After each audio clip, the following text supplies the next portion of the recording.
विबुधा व्रजंती। सब देवता वहां जा रहे हैं, इसलिए हे नाथ हमको, हम दोनों को भी वहां चलना चाहिए। मेरी भी इच्छा वहां जाने की है, मेरे पिता के घर इतना बड़ा यज्ञ हो रहा है तो हमें भी चलना चाहिए। आपके ससुर हैं। भगवान शिव ने कहा कि सती देखो, आपके पिता ने सबको तो बुलाया, आमंत्रण पत्र दिया, लेकिन मुझे कोई आमंत्रण पत्र नहीं दिया, तो बिना बुलाए मैं कैसे चला जाऊं? भाई बिना बुलाए कहीं नहीं जाना चाहिए। सती ने कहा तो क्या हो गया, वो कोई गैर तो है नहीं, आपके ससुर हैं, मेरे पिताजी हैं, मैं उनकी पुत्री हूं, आप मेरे पति हैं, हमारा उनका संबंध है, पिता और पुत्री का संबंध, ससुर और दामाद का आपका संबंध है, तो बिना बुलाए ही चलते हैं। शिव जी ने कहा नहीं, जो मुझे नहीं बुलाता है उसके घर में नहीं जाता, उसके यहाँ नहीं जाता। महादेवी तुम्हारे पिता हैं, तुम चाहो तो चली जाओ। सती ने कहा नहीं, मैं जाऊंगी, मेरी इच्छा है जाने के लिए। तो भगवान शिव ने कहा तुम चाहो तो सो चली जाओ। बोले ठीक है। अब तो सती बिना बुलाए अपने पिता के घर दक्ष प्रजापति के यहाँ गई। जब वहां गई तो तस्मिन भगिन्यो मम भरत भी, वहां उनकी बहुत सी बहनें आई थी। आज जब सती दक्ष प्रजापति के यहाँ पहुंची तो दक्ष प्रजापति ने सती का कोई सम्मान नहीं किया।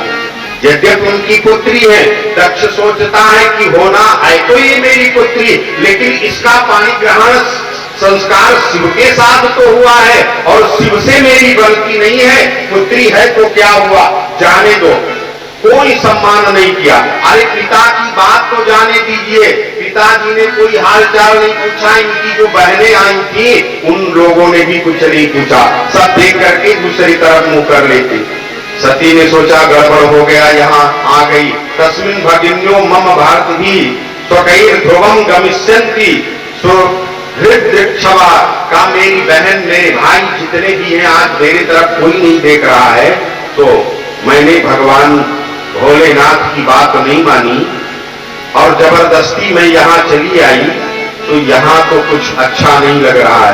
देखो दरवाजे पर कोई आ जाए तो उसका स्वागत करो, अगर स्वागत नहीं करते हो, जहां जाने के बाद, जैसे हम कहीं जा रहे हैं वहां पहुंचने के बाद स्वागत सत्कार ना हो, कोई बोलने वाला ना हो, तो वहां कभी नहीं जाना चाहिए।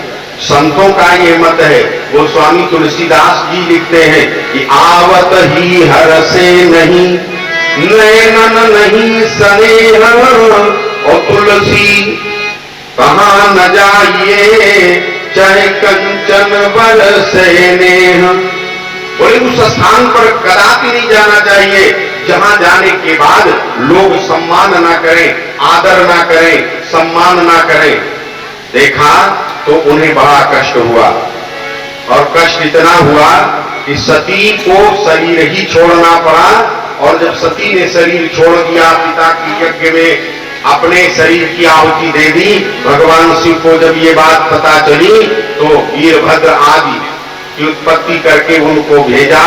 ये सारी कथा सुखदेव जी महाराज परीक्षित जी को सुनाए, कैसे सती ने देह त्याग किया, भगवान शिव ने वीरभद्र को कैसे उत्पन्न किया, भगवान शिव के गण कैसे वहां पहुंचे, दक्ष के यज्ञ का वो विध्वंस कर दिया, यहां तक कि दक्ष का सिर भी काट लिया गया था। तो ऐसी दशा हो गई। ये सारी कथा परीक्षित जी प्रेम के साथ ये सब कथा सुनते हैं। सुखदेव जी प्रेम से कथा सुनाते हैं, भक्त और भगवान की कथा सुनाते हैं। प्रेम से गंगा का पावन पुलिन है। सुखदेव जी बैठे हैं, कथा को विश्राम दिया। इसके बाद फिर जब कथा आरंभ करने चले, परीक्षित जी बैठे हैं। सुखदेव जी कथा करते हैं तो सबसे पहले कीर्तन करवाते, कीर्तन करते हैं, क्योंकि कीर्तन करने से वातावरण शुद्ध हो जाता है। आइए 2 बार हम आप भी कीर्तन करें, तत्पश्चात आगे की कथा सुनेंगे। देखो इसके बाद भक्त का की क्या महिमा है, इसके विषय में सुखदेव जी ने बताया। परीक्षित को प्रेम से भगवान नाम संकीर्तन किया परीक्षित, और सभी श्रोताओं ने 2 बार आप भी नाम लीजिए। हरे राम राम राम सीताराम राम राम हरे राम राम राम सीताराम राम राम हरे राम राम राम सीताराम राम राम हरे राम राम राम सीताराम राम राम हरे राम राम राम सीताराम राम राम हरे राम राम राम सीताराम राम राम हरे राम राम राम सीताराम राम राम हरे राम राम राम सीताराम राम राम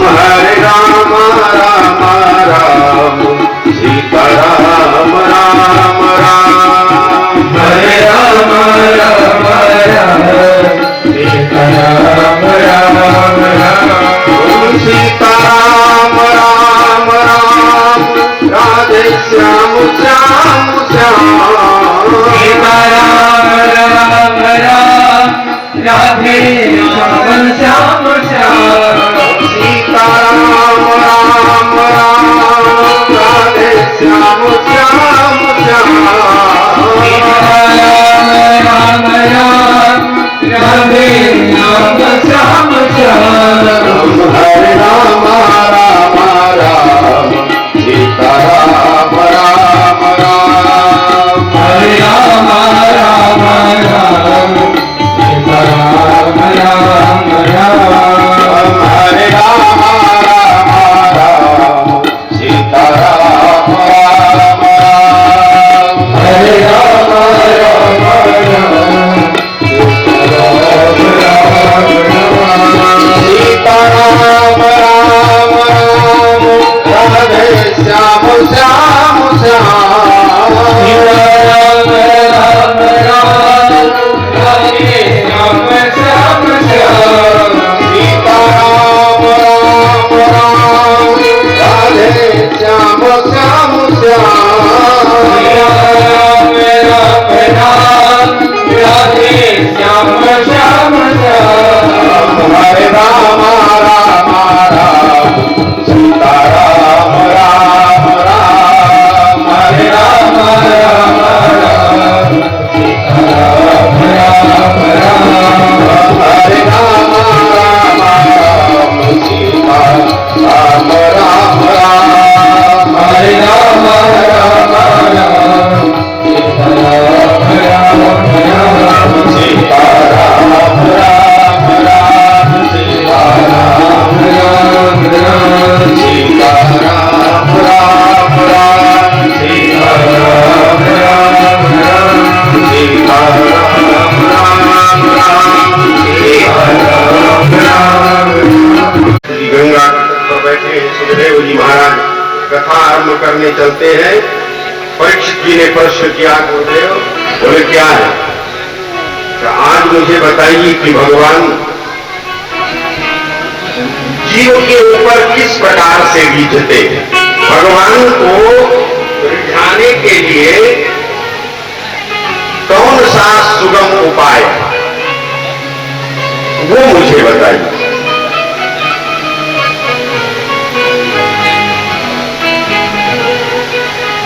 परीक्षित जी ने कहा कि गुरुदेव ये बताओ कि भगवान क्या धनी के घर जाते हैं, निर्बल के घर नहीं जाते? सुखदेव जी ने कहा नहीं। अच्छा, भगवान को किस वस्तु से भगवान प्रसन्न होते? जीव के ऊपर कब भगवत कृपा होती है, वो प्रसन्न कब होते, किससे संतुष्ट होते? तो व्यास सुखदेव जी ने कहा कि देखो, जीव और भगवान का एक ही नाता। बोले क्या? उस विषय में बताया जब भक्ति मैया को नारद जी मिले थे और नारद जी ने भक्ति से कहा था कि त्वया भूतस्य भगवान जाति च गृहे स्वपी। भक्ति तू तो बड़ी भाग्यमती है, तुम्हारे बुलाने पर भगवान नीच के घर भी चले जाते हैं। और संसार के वे लोग धन्य हैं जिनके हृदय में सदैव तुम्हारा वास रहता। परीक्षित जी ने वही प्रश्न किया। सुखदेव जी कहते हैं कि राजन, भक्त्या तुष्यति केवलम न च गुणैः भक्ति प्रियो माधवा। बोले भगवान को केवल एक ही चीज के मौके हैं। इसके बोले भक्त्या तुष्यति केवलम, केवल भक्ति से संतुष्ट होते हैं और किसी चीज से। संसार के प्राणियों में क्या गुण है क्या दोष है इसको भगवान नहीं देखते। किसी के गुण को नहीं देखते, दोष को नहीं देखते, कितना धनवान है इसको नहीं देखते, रूपवान व्यक्ति को नहीं देखते। और अगर भगवान रूपवान व्यक्ति के पास ही जाते, धनवान के यहां ही जाते, और जो पढ़ा लिखा विद्वान व्यक्ति है उसी को भगवान मिलते, तो गजेंद्र ने कौन सी विद्या पढ़ी? बताइए। गजेंद्र के पास कोई विद्या थी? जाति का पशु है, मानव ही नहीं है, पशु था गजेंद्र। कल कथा आएगी मैं बताऊंगा। गजेंद्र जैसी स्तुति किसी भक्त ने नहीं की है। जैसी स्तुति गजेंद्र ने किया किसी भक्त ने नहीं किया। और गजेंद्र ने जो स्तुति की उस स्तुति में किसी देवता विशेष का नाम भी नहीं लिया, किसी देवता का नाम नहीं लिया। और गजेंद्र जिस समय डूब रहा था, स्तुति आरंभ की, सब देवता आकाश मंडल में खड़े थे, सब देवता, और सब वापस चले गए। तो भगवती दुर्गा जी ने कहा कि दुर्गा दुर्गा कहता तो भी मैं पहुंच जाती सहायता के लिए। ब्रह्मा ने कहा कि एक बार ब्रह्मा कहकर पुकारता तो मैं पहुंचता। शंकर जी ने कहा अगर मेरा नाम नहीं पता था तो बम बम कह देता फिर भी मैं पहुंच जाता। लेकिन ये तो किसी का नाम ही नहीं ले रहा है, किसी का नाम लेकर के पुकार ही नहीं रहा। और जब किसी का नाम नहीं लिया तो भगवान समझ गए कि जो किसी का नाम नहीं है वह मेरा नाम है। समझ गए कि केवल गजेंद्र मुझको पुकार रहा है। और जब गजेंद्र ने भगवान को आते हुए देखा तो इतना कहा था, दृष्ट्वा गरुन्मति हरिं खौपात चक्रम नारायणाखिल गुरो भगवन नमस्ते। तब नारायण का नाम लिया, जब देखा आ रहे हैं तब। तो शास्त्रों का ये कथन है, व्याधस्या चरणं ध्रुवस्य च वयो विद्या गजेन्द्रस्य का जाति विदुरस्य जादवपते उग्रस्य किं पौरुषम उपजाया कमनीय रूपमधिकम किं तत्सुदामाग्नो धनम् भक्त्या तुष्यति केवलम न च गुणैर् भक्ति प्रियो माधवा। अगर आचरणवान व्यक्ति के घर भगवान जाते तो वाल्मीकि का कौन ऐसा आचरण था? बताइए आप। पूर्व का जीवन वाल्मीकि का कैसा था? रत्नाकर नाम है इसका, वाल्मीकि नाम भी नहीं। लेकिन भगवान गए।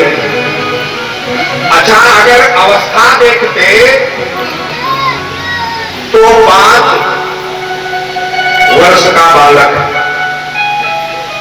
ध्रुव, 5 वर्ष की अवस्था में ध्रुव ने भगवान की प्राप्ति कर ली। 6 महीने में 5 वर्ष का बालक 6 महीने में परम गति की प्राप्ति हो गई, भगवान की प्राप्ति हो गई।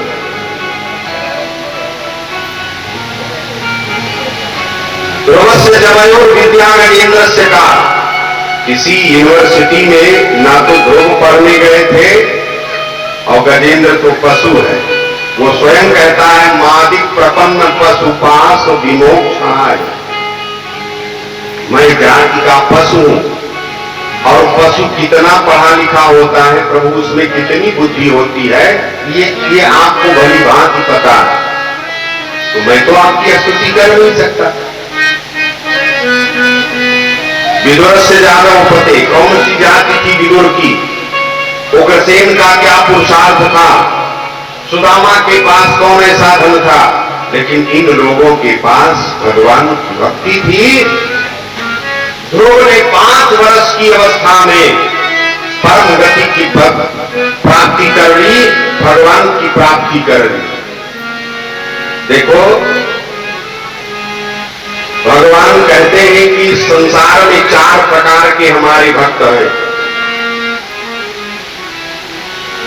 गीता में स्वयं भगवान कृष्ण ने कहा है, चतुर्विधा भजन्ते माम जना सुकृतनोर्जुन, आर्तो जिज्ञासु अर्थार्थी ज्ञानी च भरतर्षभ।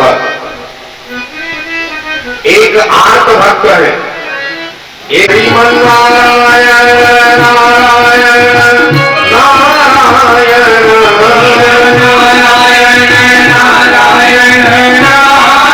नारायण लक्ष्मी नारायण नारायण नारायण लक्ष्मी नारायण नारायण नारायण हे लक्ष्मी नारायण नारायण नारायण लक्ष्मी नारायण नारायण नारायण बद्री नारायण नारायण नारायण बद्री नारायण नारायण नारायण बद्री नारायण नारायण नारायण बद्री नारायण नारायण नारायण बद्री नारायण नारायण नारायण बद्री नारायण नारायण नारायण सत्य नारायण नारायण नारायण सत्य नारायण नारायण नारायण श्रीमन नारायण नारायण नारायण श्रीमन नारायण नारायण नारायण। क्या नाम है तेरा? तो अपना नाम बताया बाबा, मेरा नाम ध्रुव है। अच्छा, तो कहां जा रहे हो? ध्रुव ने कहा बाबा मैं जा रहा हूं तपस्या करने के लिए। नारद जी ने कहा बेटा तू इतनी अवस्था में तपस्या करने जा रहा है? बोले हाँ। क्यों जा रहे हो भाई? बोले मेरी विमाता ने कहा इसलिए मैं तप करने जा रहा हूं। अच्छा, विमाता ने क्या कहा? तो ध्रुव ने सारा वृत्तांत बताया। नारद जी ने कहा बेटा तेरी अवस्था तो अभी खेलने और खाने की है, तू तपस्या करने के लिए जाएगा? अगर तुझे तेरी विमाता ने कुछ कहा भी और तुम्हारे पिताजी ने कुछ कहा नहीं, तू क्रोधित हो गया, तो चलो ठीक है रुको, मैं तुम्हारे पिता के पास जाऊंगा, उनसे कहूंगा, तुझे कुछ दिलाऊंगा, कुछ मिल जाएगा। समझाया देवर्षि नारद ने, बार बार समझाया, लेकिन ध्रुव जी नहीं माने। नारद बाबा ने कहा तुम ठहरो, मैं जाऊं तुम्हारे पिता से तो पूछ लूं। जब ये बात महाराज उत्तानपाद को पता चली कि मेरा 5 वर्ष का बालक ध्रुव तप करने के लिए चला गया, महाराज उत्तानपाद बहुत दुखी हुए। इसके बाद देवर्षि नारद जी महाराज उत्तानपाद के पास पहुंचे, देवर्षि को देखा, प्रणाम किया। महाराज उत्तानपाद से देवर्षि नारद कहने लगे कि उत्तान राजन, बोले क्या है? कहा तेरा 5 वर्ष का बालक तपस्या करने के लिए जंगल जा रहा है, तूने उसे रोका नहीं? उत्तानपाद कुछ नहीं बोले। महाराज तानपाद ने कहा मैंने तो नहीं रोका, लेकिन बाबा आप चाहें तो उसको रोक सकते हैं। रोक नारद जी ने कहा तो ठीक है मैं उसे रोकूंगा, लेकिन ये बताओ कि उसको जो कुछ दे रहे थे अब और कुछ बढ़ा करके दे दीजिए तो हो सकता है वो बालक रुक जाए। महाराज तानपाद ने कहा आधा शेर मिलता था, एक शेर में दूंगा, जाओ उस बच्चे को वापस ले आओ। नारद जी गए, ध्रुव जी से कहा बेटा, बोले क्या है? कहा तुम्हारे पिताजी ने दूना कर दिया है, जितना तुम्हें प्रतिदिन मिलता था उससे दूना अब आपको देंगे, वापस चलो मेरे साथ। ध्रुव जी ने कहा प्रभु देखो अब तो मेरी श्रद्धा और बढ़ गई भगवान के पर। बोले क्यों? कहा एक आधा शेर मिलता था अब एक शेर मिला, अभी रास्ते में खड़ा हूं, गया नहीं हूं, तपस्या करने के लिए चला हूं, तो जे प्रभु की न शेर से दूना और तिनके घर नाही कछु सुना। रास्ते में खड़ा हूं, आधे शेर से एक शेर मिल गया तो तब करूंगा तो वहां कितना मिल जाए कुछ पता ही नहीं है। नारद ने कहा बेटा इतने से नहीं रुकोगे? वो बोले नहीं रुकूंगा। कहा तो ठहरो मैं जाऊं और कुछ पूछता हूं। अब तो एक गांव देने के लिए बोल दिए, फिर भी ध्रुव जी नहीं रुके, बोले 2 गांव दे दूंगा, नहीं रुके, नहीं माने ध्रुव जी। कहा 3 दूंगा, 4 दूंगा, 5 दूंगा, नहीं माने, बोले 10 गांव दे दूंगा। अब तो ध्रुव को रोक लीजिए। नारद जी ने जब कहा कि 10 गांव देने के लिए पिता तैयार है, अब तुम मेरे साथ चलो। ध्रुव ने कहा गुरुदेव देवर्षि मेरी भक्ति और बढ़ती जा रही है, मेरी श्रद्धा मेरा विश्वास भगवान में और बढ़ रहा है, क्योंकि अब तो मुझे तप करने के लिए जाना ही जाना है। सब प्रकार से समझाया, लेकिन जब ध्रुव नहीं माने तो नारद जी ने पूछा बेटा ये बताओ वहां जाकर के तुम किस मंत्र का जप करोगे, कौन से मंत्र का जप करोगे? ध्रुव ने कहा मुझे कुछ नहीं पता। नारद जी ने देखा असली वैराग्य इस बालक में हो गया है, इसलिए इसको शिष्य बना लेना चाहिए, इसे दीक्षा देना चाहिए। अच्छा दूसरी बात जानते हो क्या है? देवर्षि नारद का दर्शन जिसको हो जाता है, नारद बाबा जाकर के जिसको अपना दर्शन दे देते हैं, उस व्यक्ति को उस जीव को भगवान के दर्शन अवश्य होते हैं। इसलिए नारद जी को कहा गया नारदो देव दर्शना, नारदो देव दर्शना। जिसको जाकर के नारद जी ने दर्शन दिया उसे भगवान के दर्शन अवश्य हुए।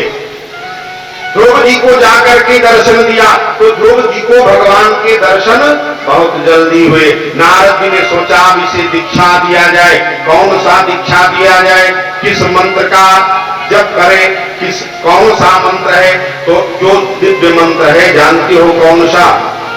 ओम नमो भगवते वासुदेवाय। इस मंत्र का उपदेश किया। ये मंत्र इतना प्रभावशाली है कि हमारे भागवतकार व्यास जी कहते हैं, सुखदेव जी कहते हैं परीक्षित राजन, इस मंत्र का अगर 7 रात्रि और दिन तक बैठकर जब किया जाए तो आकाश में जो रहने वाले उड़ने वाले सिद्ध हैं उन सिद्धों के दर्शन होने लगते हैं। यम सप्तरात्रान प्रपठन पुमान पश्यति खेचरान जपस्य परमो गुह्यम श्रूयताम नृपात्मज। हे राजकुमार, ध्यान के साथ जिस परम गुह्य मंत्र का जप करना चाहिए वो मैं आपको बतलाता हूं। इसका 7 रात जप करने से मनुष्य आकाश में विचरने वाले सिद्धों का दर्शन करने लगते हैं। जम सप्तरात्रान प्रपठन पुमान पश्यति खेचरान, उनके दर्शन होते हैं। अच्छा वो मंत्र कौन सा है? ओम नमो भगवते वासुदेवाय। ये द्वादशाक्षर मंत्र है, इसमें 12 अक्षर है। इस द्वादशाक्षर जिसको द्वादशाक्षर मंत्र कहते हैं, ये सिद्ध मंत्र है। ओम नमो भगवते वासुदेवाय। 7 रात्रि तक जब किया जाए तो आकाश में सिद्धों के दर्शन होते हैं। ऐसे दिव्य मंत्र का उन्होंने उपदेश किया। और इसी मंत्र का जब, इसलिए नारद बाबा ने उनको इस मंत्र का उपदेश किया, क्योंकि इसी मंत्र का जब उनके जो बाबा है महाराज मनु जी, उनकी दादी जो है शत्रुपा जी, उनके बाबा थे महाराज मनु, उन्होंने भी इसी मंत्र का जप किया था। कहां? नैमिषारण्य के पवित्र तीर्थ में 12 अक्षर मंत्र पुनि। जिस समय महाराज मनु नैमिषारण्य के पवित्र तीर्थ में तपस्या करने के लिए शत्रुपा के साथ पहुंचे, तो गोस्वामी जी ने लिखा किस मंत्र का जप किया? बोले 12 अक्षर मंत्र पुनि जपहि सहित अनुराग, वासुदेव पद पंकरु दंपति मनयति लाग। अर्थात जिस मंत्र के जप से अपने आप मन एकाग्र हो जाता है, ऐसा वह दिव्य मंत्र ओम नमो भगवते वासुदेवाय कान में फूंक दिया। नारद जी ने अपना शिष्य बना लिया ध्रुव जी को। कान में मंत्रे नाने न देवस्य पूजा द्रव्यमयी बुधा सपरजाम विविधैर द्रव्यैर सकाल विभागशः। देखो किस देश में और किस काल में कौन सी वस्तु उपयोगी है, इसका विचार करके अगर काम किया जाए तो कार्य में सिद्धि मिल जाती है, सत्य सिद्धि उस कार्य में मिलती है। नारद ने सोचा कि देश काल परिस्थिति यही कह रही है कि ध्रुव को वासुदेव 12 मंत्र का ही उपदेश करना। ये विचार करके जो बुद्धिमान पुरुष जो है वो तरह तरह के मंत्र और तरह तरह की जो सामग्रियां हैं उनका उपयोग करते, उससे भगवान का पूजन करते। अब इतना कहा नारद ने, और नारद मंत्र देकर के कहते हैं देवर्षि कहने लगे, ए ध्रुव अब जाओ। कहां जाना है बाबा? बोले तत्ताप गच्छ भद्रम ते यामुनायास्तटं शुचि पुण्यम मधुवनम यत्र सानिध्यम नित्यदाहरे। आप यमुना जी के पावन तट पर जा, पवित्र मधुवन वृंदावन को प्राप्त हो जा। यमुना जी के पावन तट पर जो पवित्र वृंदावन धाम है, उसी वृंदावन में तू जा और जा करके श्रीहरि का भजन कर। जहां श्रीहरि नित्यदा निवास करते हैं, नित्य जहां भगवान श्रीहरि का निवास रहता है, ऐसे उस पवित्राति पवित्र वृंदावन धाम को जाओ। यमुना जी के पुलिन पर बैठकर एकाग्र चित्त से प्राणायाम करना और प्रभु के स्वरूप का ध्यान हृदय में करना और इस 12 मंत्र का जप करना। इस प्रकार से जब नारद जी ने उपदेश किया, अब तो ध्रुव जी महाराज नारद के उस उपदेश को मानकर और चले गए। कालिंदी नदी के पावन तट पर पहुंचे, यमुना में स्नान किया। स्नान करने के बाद चुपचाप आसन लगाया, आसन नहीं खड़े हो गए। खड़े होकर के तपस्या करते हैं उस मधुवन में, खड़े होकर के तपस्या करने लगे, मंत्र का जप आरंभ कर दिया। अच्छा, आप क्या करते हैं? मंत्र का जप करते हैं और इसके बाद भोजन बंद कर दिया। कैसे भोजन बंद करते हैं? त्रिरात्रांते कपित्थ बदरासनम। 3 दिन निराहार रहते हैं। आज खा लिया तो 2 दिन नहीं खाए। तीसरे दिन क्या पाते हैं? कैथ को खाते हैं, वो खाने में कड़वा लगता है। तीसरे दिन कैथ खा रहे हैं। 1 महीने तक इस प्रकार से उनकी तपस्या चली। जब दूसरा महीना आया तो क्या खाते हैं? दूसरे महीने में हष्टे खष्टे भको दिने तृणपर्णादिभिः प्रभु